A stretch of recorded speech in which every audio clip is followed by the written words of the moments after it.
শীতের ছোট দিনে বুদ্ধি খাটিয়ে সংসারের কাজগুলি আমি কিভাবে সময়ের আগে সারতে পারি। হরে কৃষ্ণ বন্ধুরা, আজকের এই সুন্দর সকালটা এই যে প্রাকৃতিক দৃশ্য দিয়েই শুরু করলাম।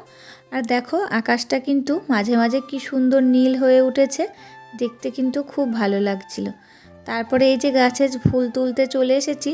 আর বেশি তো ফুল ফোটে না এখন, যে কটাই ফুটেছে সেই কটাই তুলে নিলাম।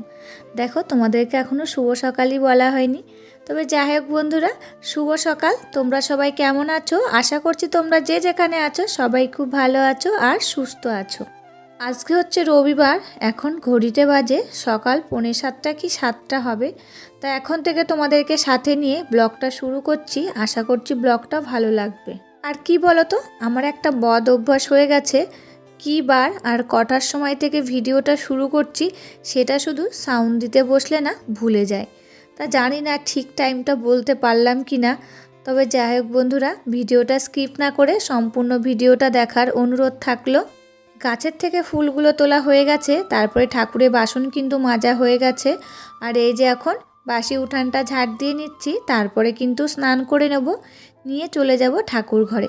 আমি কিন্তু আগেই স্নান করে ঠাকুর পুজো দিয়ে নিই, তারপরে কিন্তু অন্য কাজ করি, ওই রেডি হওয়া বলো আর অন্য কোনো কাজই বলো। তা দেখো এখন পুজো দেওয়া হয়ে গেছে, তারপরে ওই যে গীতার 18টি শ্লোক পড়ে নিলাম, তারপরে বইটা যেখানে থাকে সেখানে রেখে দিলাম।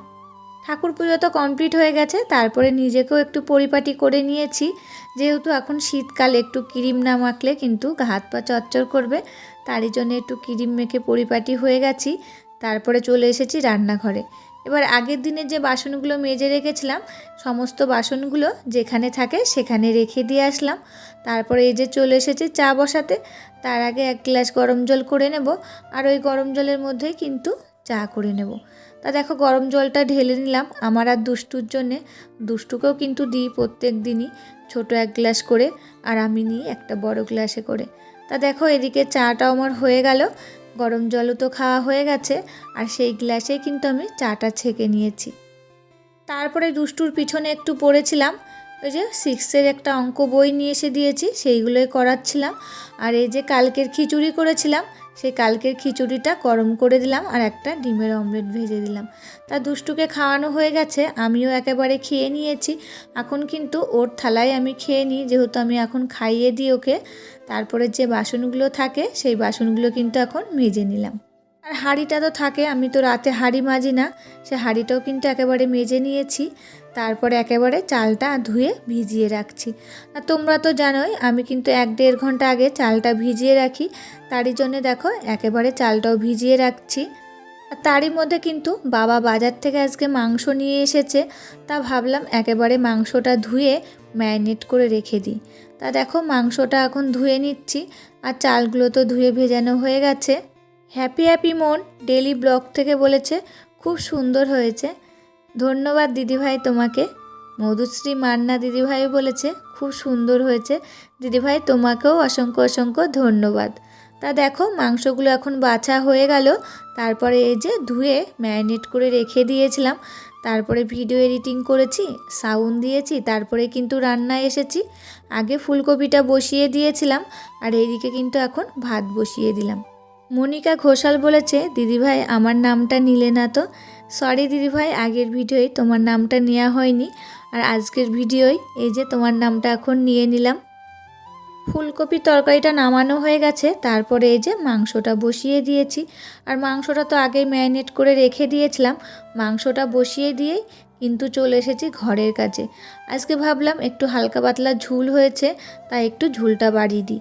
ওইদিকে মাংসটা হচ্ছে, আর এদিকে কিন্তু আমি চলে এসেছি কাজে। যদি ভাবতাম রান্না বান্না করেই কাজে আসব, তাহলে কিন্তু অনেকটাই দেরি হয়ে যেত। আর একেতেই শীতের ছোটোবেলায় বেলার সঙ্গে কাজ করে তো পারা যাচ্ছে না, একটু বুদ্ধি খাটিয়ে কাজগুলো কিন্তু আমাদেরকে করতে হবে। ঘরকন্নার মরিতুলা বলেছে খুব ভালো হয়েছে দিদিভাই, তোমাকেও অসংখ্য অসংখ্য ভালোবাসা দিদিভাই। তোমরা এইভাবে আমার পাশে থেকো আর আমাকে ভালোবাসা দিয়ে যেও। এই ঘরের কাজগুলো করতে করতে কিন্তু মাংসটা বারবার নেড়ে দিয়ে আসলাম, যেহেতু মাংসটা হতে খানিকটা টাইম লাগে, মাংসটা কষবে তারপরেই তো বলো। তা দেখো ঝোলটা হালকা পাতলা করে বাড়ি দিয়ে নিয়েছি, তারপরে এই যে এখন খাটটা মুছে নিচ্ছি, এবার টিভিটাও মুছে নেব। এস ফ্যামিলির থেকে বলেছে, দিদিভাই রোজ তোমার ভিডিও দেখি কিন্তু কমেন্ট করা হয় না, আজকে কমেন্ট করলাম। থ্যাংক ইউ দিদিভাই, রোজ আমার ভিডিও দেখার জন্যে আর আমার পাশে থাকার জন্য। টিভিটা মোছার পর এই যে ওয়াল আলমারিটা মুছে নিচ্ছি। কি বলতো, একেবারে তো ডিপ ক্লিন করছি না, হালকা পাতলা করে মুছে নিলাম। যেহেতু প্রত্যেক সপ্তাহে কিন্তু আমি এরকম করে একবার পরিষ্কার করি, তোমরা তো দেখোই, তা সেটাই করে নিচ্ছি এই সপ্তাহ। তো আজকে যেহেতু রবিবার, একই দিনে তো দুটো ঘর হয় না, একটা একটা করেই করে নিই। তারপরে দেখো খাটের উপরে বিছনার চাদরটা ভালো করে টান টান করে পেতে দিলাম। এবার একটা ঝাঁটা দিয়ে ঝাড় দিয়ে দিচ্ছি। শীতের এই ছোটোবেলায় এরকম যদি বুদ্ধি খাটিয়ে কাজগুলো করি না, সময়ের আগে কিন্তু সমস্ত কাজই কমপ্লিট করতে পারি। আর রান্নাটা কমপ্লিট করার পরে যদি আমি কাজগুলো করতে আসতাম ঘরের, তাহলে কিন্তু অনেকটাই আমার দেরি হয়ে যেত। একেতেই ছোটোবেলা 5টা বাজতে বাজতে কিন্তু সন্ধ্যা লেগে যাচ্ছে। তা দেখো ওইদিকে কিছুটা কাজ আগিয়ে থুয়ে এসেছি। তারপরে দেখছি মাংসটা কষানো হয়ে গেছে। মাংসটা একটু ভালো করে নাড়াচাড়া করলাম আর মেয়ের জন্যে তুলে রাখলাম কষানো মাংস। তোমরা তো জানোই আমার মেয়ে কিন্তু কষানো মাংস পছন্দ করে, তার জন্যে তুলে রেখে জল দিয়ে দিলাম, দিয়ে ঢাকা দিয়ে আবার এই যে কাজে চলে এসেছি। বালিশগুলো সব রোদে দিয়েছিলাম, সেইগুলোই এখন তুলে নিলাম। এবার খাটটার পরে সুন্দর করে বালিশগুলো যেখানে থাকে সেখানে রেখে দিলাম। আর কি বলতো, মেয়ে গেছে স্নানে, টিভিটা তখন দেখছিল, ওর ছবি আঁকা আছে, আজকে আঁকতে যাবে, ওকে স্নানে পাঠালাম। আর ওর জন্যে কিন্তু ভাতটাও বেড়ে দিয়ে এসেছি ঠান্ডা হতে, ওই কষানো মাংস দিয়ে খেয়ে ও চলে যাবে ছবি আঁকতে। খাটটা এখন গোছানো হয়ে গেল, এবারে এই যে সোফাটা গুছিয়ে নিচ্ছি। আর আমার ঘরে তো অত নামি দামি ফার্নিচার নেই, সেগুলো গুছিয়ে রাখবো। যেগুলো আছে সেগুলোকেই কিন্তু সুন্দর করে গুছিয়ে পরিপাটি করে রাখি। আর ওই দেখো মেয়ের কিন্তু স্নান হয়ে গেছে, এসে আবার টিভি দেখতে বসে গেছে। ওইদিকে কিন্তু ওর ভাত ঠান্ডা হয়ে যাচ্ছে, আমি মাখিয়ে দিয়ে এসেছি। ও বলে কি আমাকে খাইয়ে দাও তাহলেই খাবো, তাই আমি না খেয়ে আঁকতে চলে যাব। তা দেখো ঘরটা ঝাড় দেওয়ার পর ওকে খাইয়ে দিয়েছি, ও কিন্তু আঁকতে চলে গেছে। তারপরে কি হয়েছে জানো, স্যার আঁকায়নি, বাড়ি চলে এসেছে। তা দেখো ঘরগুলো সব ঝাড় দেওয়া হয়ে গেল, মেয়েকেও কিন্তু খাওয়ানো হয়ে গেছে অফ ক্যামেরায়। আর এই যে ঝোলটা আমার এখন হয়ে গেছে, গরম মশলা দিয়ে এখন নামিয়ে নেব। আর ভিডিওটির এই পর্যায়ে এসে আমার প্রিয় বন্ধুদের কাছে ছোট্ট একটা রিকোয়েস্ট করে যাই, ভিডিওটি ভালো লাগলে প্লিজ একটা লাইক করো। তোমাদের একটা লাইকে পরবর্তী ভিডিও বানাতে আমাকে মোটিভেট করে। আর আমার নতুন কোনো বন্ধুরা এই ভিডিওটি দেখে থাকলে, এই ভিডিওটা কোথাও ভালো লাগলে কমেন্ট করতে কিন্তু ভুলো না। চাইলে আমার চ্যানেলটাকে সাবস্ক্রাইব করে রাখতে পারো। আর যারা চ্যানেলটাকে সাবস্ক্রাইব করে রেখেছো তাদেরকে অসংখ্য অসংখ্য ধন্যবাদ আর ভালোবাসা।